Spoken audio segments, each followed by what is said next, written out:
All right, so this is another video completing the handout for the Euclidean algorithm and Euclidean tables and Euler Phi function. The last video had gotten reasonably long, so I decided I would cut it into two parts.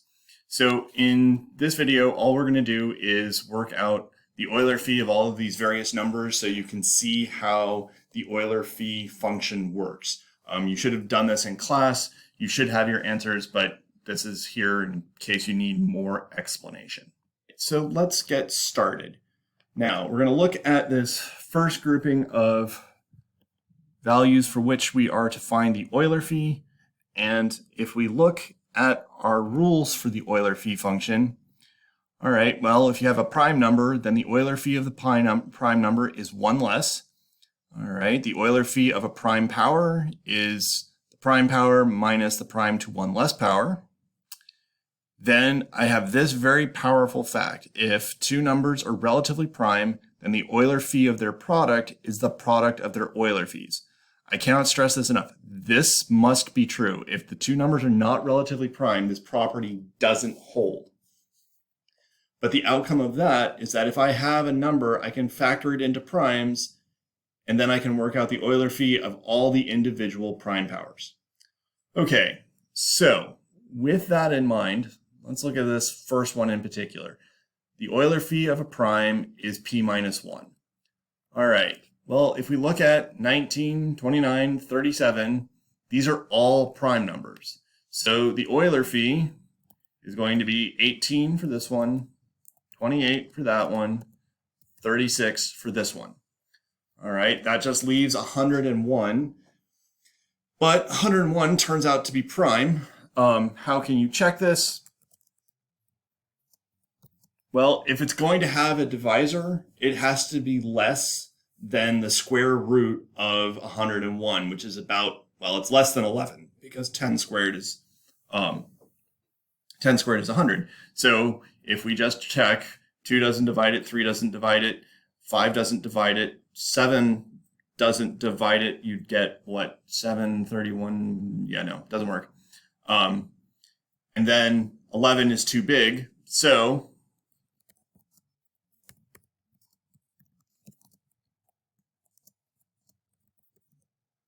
none of them factor, hence it's a prime number, and so its Euler Phi is, again, one less, 100.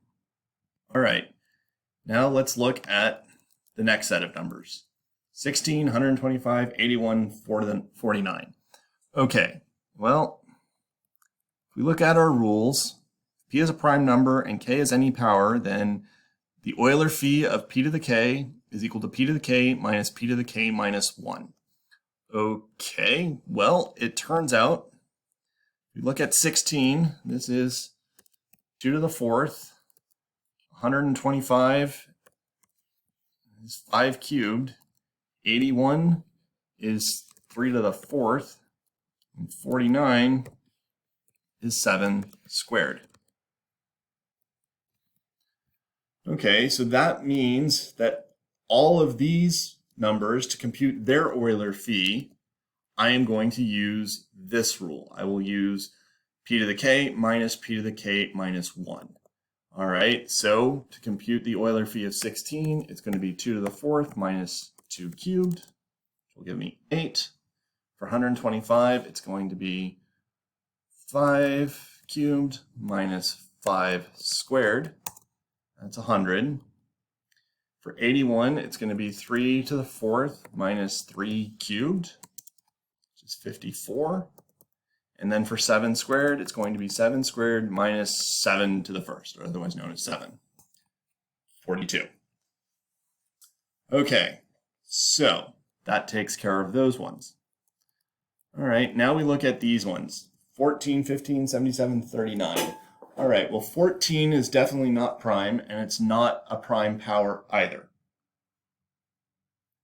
So now I'm going to have to rely on this rule. I'm going to want to try and factor it into primes somehow, or into numbers that are relatively prime to each other.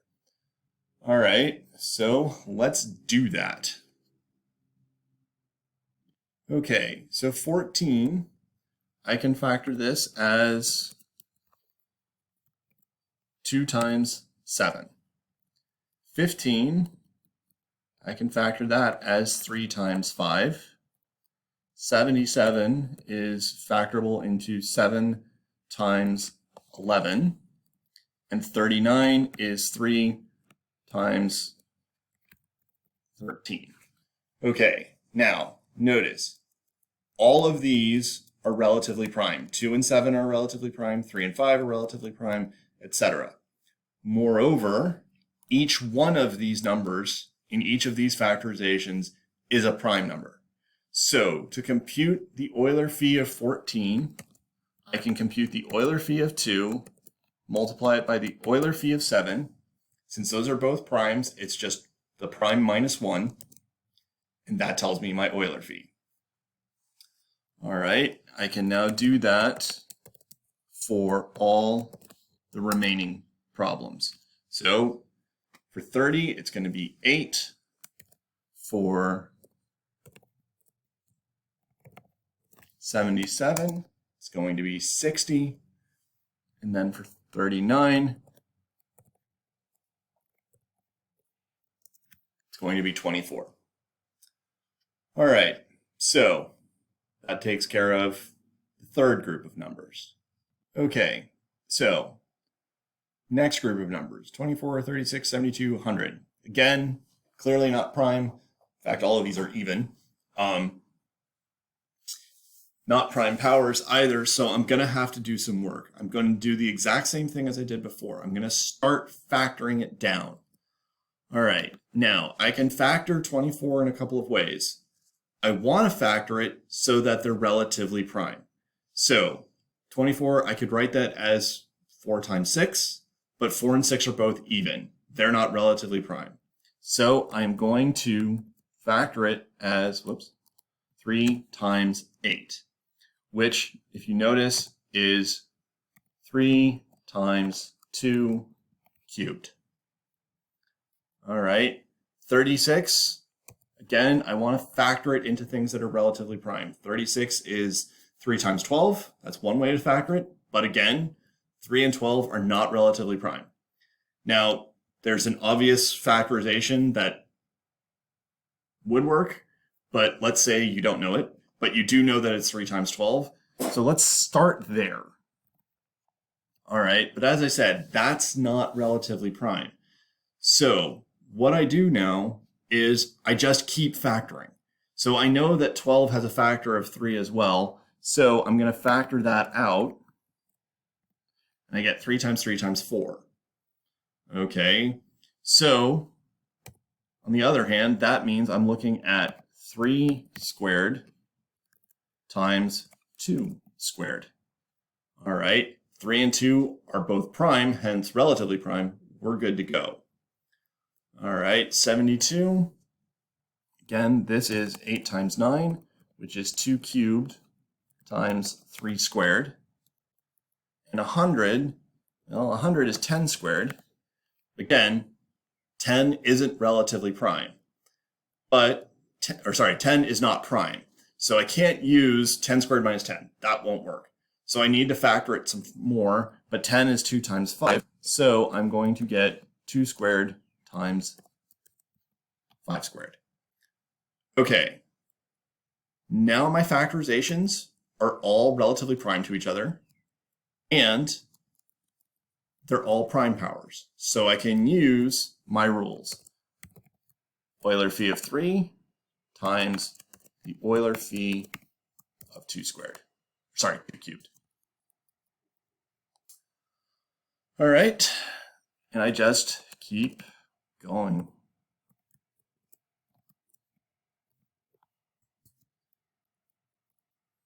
All right, so now I'm going to get 2 cubed minus 2 squared times 3 squared minus 3. And then 2 squared minus 2 times 5 squared minus 5. 40. Okay. So that's given us practice using just the elementary formula for the prime, the elementary formula for the prime power, and some basic usage with that multiplicative property when m and n are relatively prime. All right, so now let's work out some larger numbers. All right, so starting with 180, I'm just going to start factoring things. Okay, and see what happens. I'm going to have to keep factoring down until I have it down into prime factors. So 180, well, let's see, that's 3 times 60. All right, which is 3 times 60 is 3 times 20. So let's do that. All right, and then 20 is 4 times 5. So we've got 3 squared times 4 times 5. 5. Okay, which is 3 squared times 2 squared times 5. All right, so now, rather than going on to the others, I'm just going to deal with this one first. So if I want the Euler Phi, it's going to be 3 squared minus 3 times 2 squared minus 2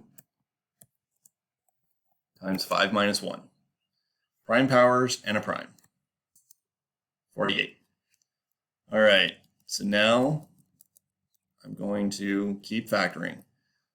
All right, 441. Let's see, what's 441 divisible by? The sum of the digits is 9, so it's divisible by 3. All right, so 441, this is going to be 3 times, let's see, what's 441 on 3? I don't know. Let's find out. What is 441 on 3? It's 147. 3 times 147. All right, 147, again, if I sum up the digits, 11, 12, that's divisible by 3 again.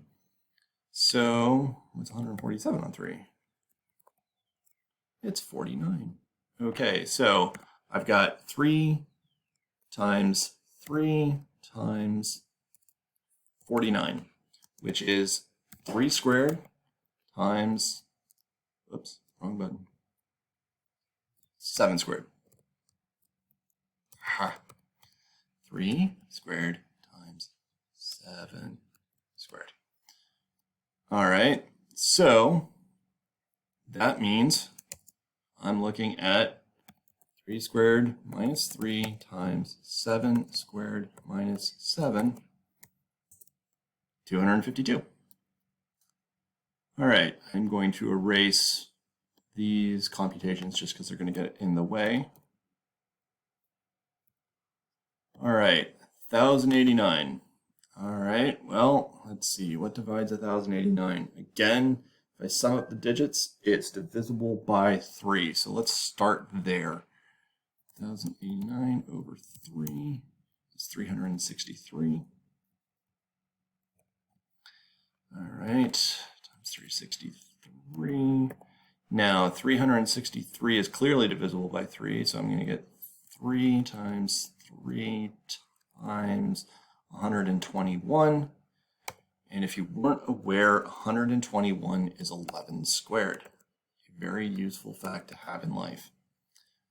All right, so now I can do it again. I just keep plugging away with my formulas. All right, so 3 squared minus 3 times 11 squared minus 11, 660. All right. Again, erase those. 1,000, well, 1,000 is 10 cubed. All right, so I'll start there.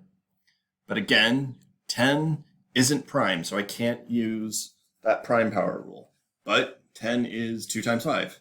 So this is the same as 2 cubed times 5 cubed. All right, so this is going to be 2 cubed minus 2 squared times 5 cubed minus 5 squared. 400.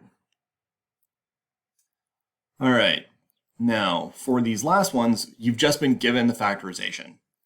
All right, so everything here is prime. Discuss 101 being prime. You can check 173. It is prime, but if you're uncertain with a large number, you can check it with Mathematica. It's prime. Okay, so now we just have to go through and continually use our formula. We don't need to do the factorization since it's been given to us. I didn't mean to do that. 2 to the 4th minus 2 cubed times 3 to the 5th minus 3 to the 4th times 5 squared minus 5. Clearly 25,920. All right, now we just keep going. And I don't think you need me to narrate this, so I am just going to work these computations out and drink my coffee while I do so.